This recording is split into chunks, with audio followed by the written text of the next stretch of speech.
Oh, that'll set the tone for Throwback Weekend in the Premier Lacrosse League. It continues from Fairfield, Connecticut, as we welcome you to the PLL on ESPN, presented by Better Mortgage. For anything more.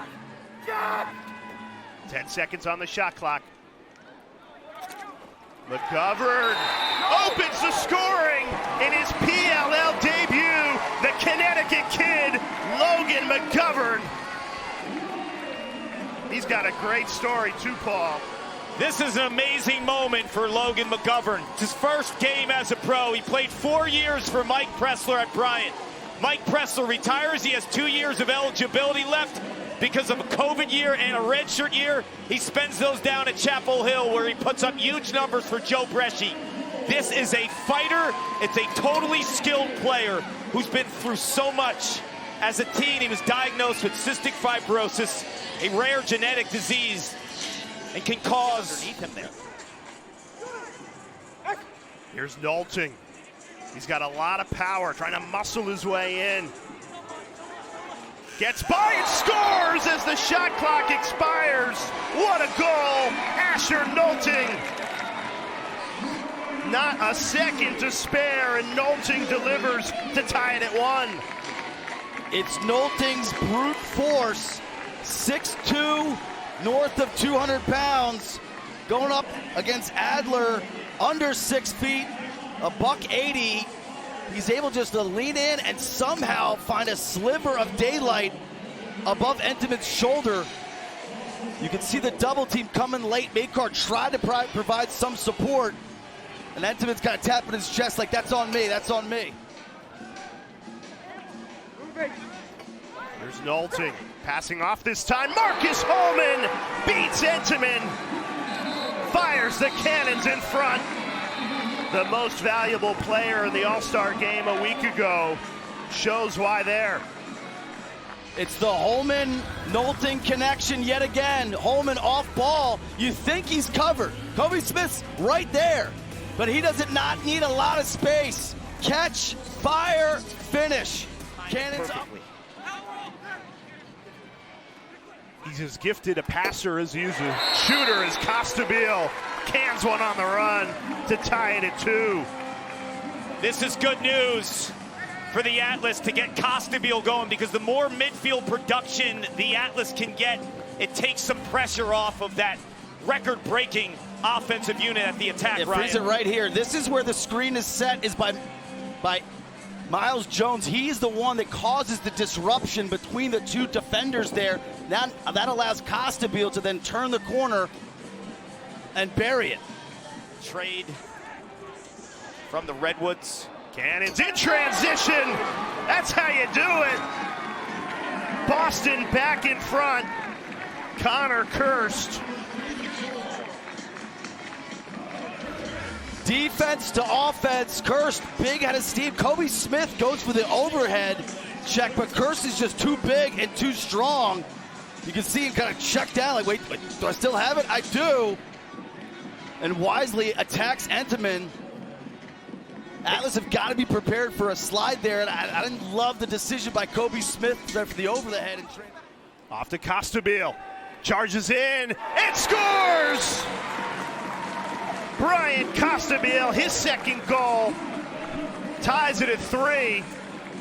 He loves this underneath move. If you watch Costabile, the scout on him is he's a two-handed guy that likes to rip it from the outside, but the underneath move, because of the size and his strength and his ability to hit those low-angle shots, makes him a big issue.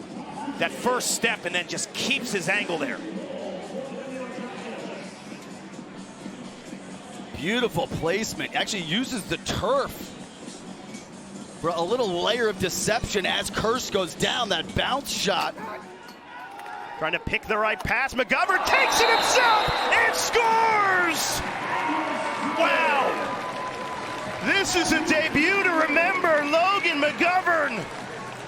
Hometown boy. We had an air gate yesterday, courtesy of Zach Currier.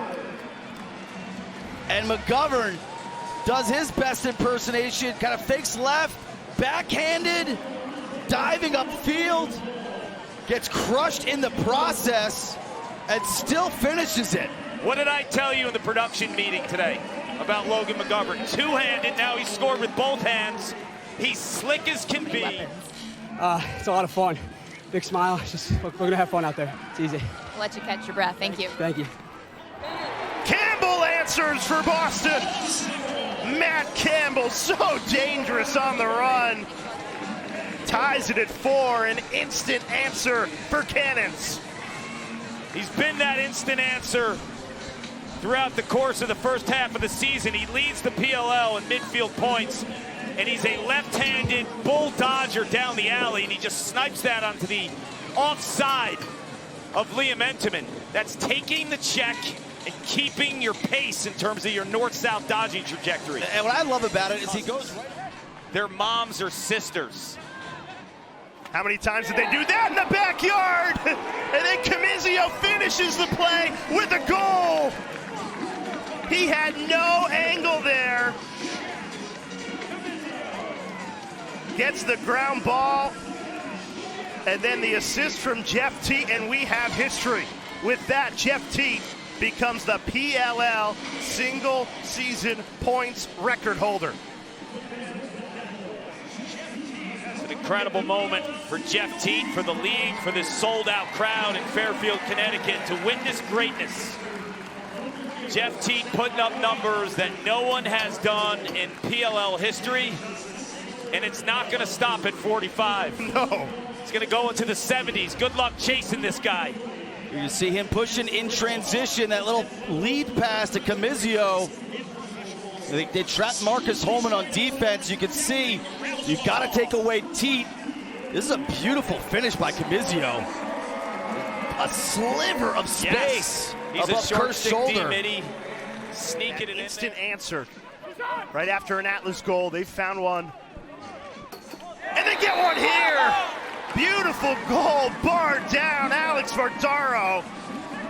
The rookie from Georgetown, his 5th goal of the year. Back and forth we go in this heavyweight fight. Yeah, Vardaro's been consistent since he's been inserted into the lineup. He's got familiarity playing in Jim Mitchell's system at Princeton, so it's very easy to acclimate two-handed play. Fairfield and Fairfield County shows out when the PLL comes. It's awesome. Oh! Another highlight reel goal, Jake Stevens, the crafty Canadian. This is a goal palooza in the first half between New York and Boston, and it's another assist for Jeff Teat, back-to-back for him. Yeah, he basically is mastering this shot. If you watch him over his time at Princeton, then his grad year at Syracuse, he hesitates, you think he's toast with the angle, and then the pump fake, and then he takes the head of his stick at the final second to increase his angle. This is becoming like his patented move, Ryan. This is filthy, filthy. Just the risk. So than anything, I love an attackman that sees the field completely. Like, jeez, that's so good by Jones, man. Miles Jones, another offhand goal. Yeah, but like he saw the field, you know, it's the ability to kind of play fast and watch things as you are moving so fast, slowly develop. That's the great quarterbacks in the NFL. Like, watch Jones. He's playing fast, goes to shoot, goes to pass, goes to shoot again so quickly. You know, that's quarterback play. Like, oh, am I throwing it deep? Am I throwing it short? No, yeah, I can throw it over across the middle. So I think those attack men are so good at that. But he never loses his sight line, too. Totally. Plays eyes up. Like, he did 3 things in Jackson. They play to that style in such an aggressive mindset. Cannons finally get a face-off. They rip it and score! A scoop and score to tie it at 7. These offenses are electric.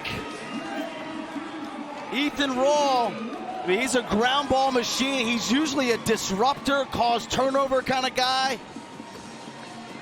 Here, right off the faceoff, he plays with such energy, such juice. You see him, he's going to come in near side, pick this up, and he's off to the races. And then who do you slide from? You're not going to respect me? I'm going to finish it. Beating Baptiste is a Herculean effort to begin with, but when you can beat him and it could go right into a goal. If you're able to draw a slide, anytime there's a slide, then you're basically operating against a zone off ball. Another flamethrower! This one belongs to Marcus Holman. So you can win your one-on-one matchup on ball, or you can win your one-on-one matchup off ball. So Marcus Holman, he's like the receiver. He's not the guy in the pocket. Right. He's the receiver trying to get away from that cornerback. So you got this big carry by Kavanaugh. Holman floating. He floats behind that screen set by Nolting. And see, I see double picks there. I see behind the cage that pick. So in football, Ryan, you say man-to-man in a phone booth. And it felt like Schellenberger playing in a phone booth right there. And Jeff Trainer runs out of the phone booth, and it's 3 straight goals for Cannons. Incredible atmosphere in Fairfield, Connecticut. Rivals, Boston, New York. We're in the booth with a local legend, Connecticut's finest, Dan Orlovsky, witnessing an incredible matchup. Jeff Trainer and the Cannons. Atlas has been for much of this game. They've gone quiet until that Dox Aiken goal. First goal in 9 minutes for Atlas, and they pull back within 1. It's Orlovsky jinx for the New York Atlas, the Philly guy, right? Rooting for the Water Dogs. But Dox Aiken, Ryan, I just think he's having the breakout season, maybe from a midfield perspective in the league. Like, he's jumped his game to another level, the way he absorbs those checks and shoots through contact. It didn't play all of last. Behind the back, Jones, the hesitation, and scores! Miles Jones, so crafty! I thought he was going to shoot that right away, and then he gave us a little magic. I thought he was going to shoot it from range. I thought he was going to shoot it after he got past the first defender. Let me just run through a couple extra bodies and then add a twister to boot. The Say overhead what? twister from range here. I mean, normally you see a twister, it's like in on the crease. The amount of... 2 for 2 on the power play kill today. Now can they cash in on the other end? And they do! Defense into offense. That's exactly what you want. Jeff Trainer notches his second goal of the afternoon. Nolting showing off his vision, second in assists coming into this weekend. You're going to put a short stick on him, you got to go support. He draws the double team, he gets away from pressure, he scans, he dissects, he finds Trainer. This has got to be a tight towards one. another 1-goal thriller. Miles Jones in attack mode. What Everything save. but the finish. Yeah, Jones gets underneath. That backhand and right there, somehow Curse is able to deny him. Did Jones Season. They got Epple versus free agency as Holman buries a high bouncer for 2. Holman feeling it. That'll count for 2, and Boston leads by 3. You know, Holman's range has increased over time. He's not afraid to pull it from deep. Little weave action up top, and that's what allows him to get his hands free and feet set.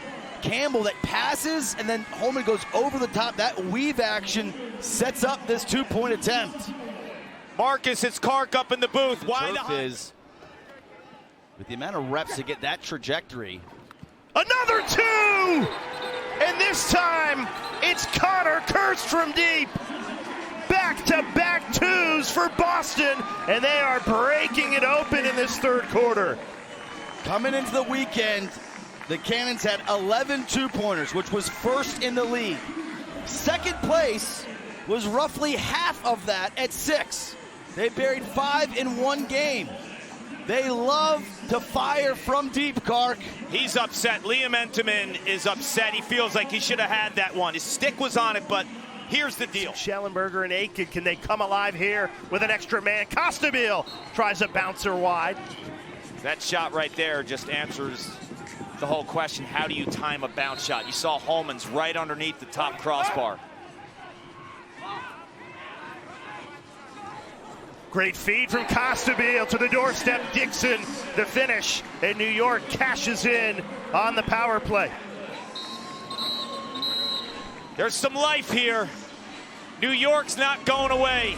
An Eastern Conference rivalry Boston, New York. They don't love each other. It's been Boston in the second half, conquering the attack of the Atlas. But Dixon. Jones, the feed, and the finish. Danny Logan camping on the inside. The short stick defensive midfielder breathing some life into this game for Atlas. Find a way to find some offense, RB. It's a beautiful job by Jones. He recognizes Makar's pick. So as we roll this, Miles Jones is going to attack the middle of the field, freeze it right here. This is where the original pick was set, okay? And then here's the slide. Here's the slide, and then Danny Logan's basically all by himself. There's no second slide. Any of these guys right here, there's no support on that first slide by Vardaro, so it's an easy look inside and finish for Logan. That's one of the few mistakes the Cannons have made on their settled 20th face-off win of the afternoon. Back-to-back goals, and just like that, Atlas have life. Oh boy. It could be make it, take it, with maybe the best face-off man who's ever played the sport in Trevor Baptiste. But now you're getting some production from the two-way midfielders. We saw it with Boston with guys like Kirst and Trainer. Now back-to-back goals with Logan. And then you have Jake Stevens, who's a two-way guy. And Cannons, I think, are overplaying the two-pointer, right? On the Jones attempt, they were rushing out at him, then he used a pick. Here, Costabile, they hit the trailer. Second half has belonged to the Cannons. And they seal it. Alex Vardaro, the rookie from Georgetown, clinches this Cannons win. It's desperation mode for Atlas defensively. So Vardaro just milks the clock, milks the clock, milks the clock, and then finally goes to the rack, avoids an over-the-head check, and then finishes on the crease. Strong dodge here. Stevens tries to go for the turnover, isn't able to capitalize, and with no support or slide, Vardaro is able to have the time to pump and finish. Let's go under the helmet, powered